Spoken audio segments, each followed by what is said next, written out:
Namatay ang isang sanggol matapos mabitawan ng kanyang ina habang tumatakas mula sa nasunog nilang bahay sa Caloocan. Ang apoy sumiklab dahil umano sa naiwanang kandila. Magbabalita si Ian Suyo.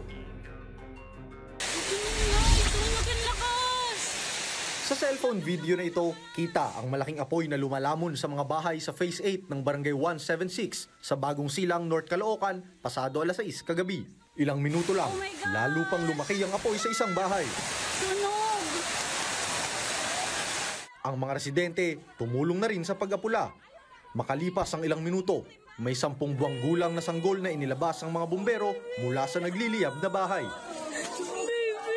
Ayon sa tiyahin ng biktima, nabitawan ang sanggol ng kanyang ina habang sinusubukang tumalon sa nasusunog na gusali.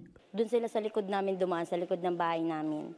Tapos, ayun nga po, aksidenteng nasabit sa sampay yung baby.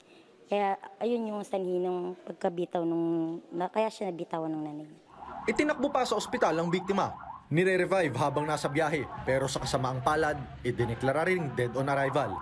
Ayon sa mga rumisponde, mabilis na kumalat ang apoy dahil gawa sa light materials ang bahay. Pagdating po natin bilang first responder po, malaki na po talaga yung sunog, sir. Kumbaga, kalat na.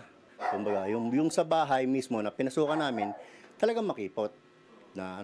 Tapos yung kailangan talaga hagdan. Inabot ng 1 oras ang pagpatay sa sunog. Tinitingnang dahilan ang naiwan umanong kandila sa isa sa mga kwarto ng bahay. Ganito rin ang naging suspecha ng mga kaanak ng biktima. Dahil nga po sa kandila, yung nagsindi nga po kasi yung pinsan ko sa kwarto nila. Kasi doon po yun madalas nga mangyari, doon madalas magsindi ng kandila pagkagabi tuwing alas 6. Tapos di rin namin namalayan na gano'n na nangyari sa kwarto na nasunog. Sa ngayon, sa covered court muna tumutuloy ang 6 na pamilyang nasunugan. Para sa 1PH, Ian Suyu, News 5. Sariwang balita ba ang hanap mo? Simple lang. I-click mo na ang subscribe button at ang notification bell para lagi kang updated sa mga balitang dapat mong malaman.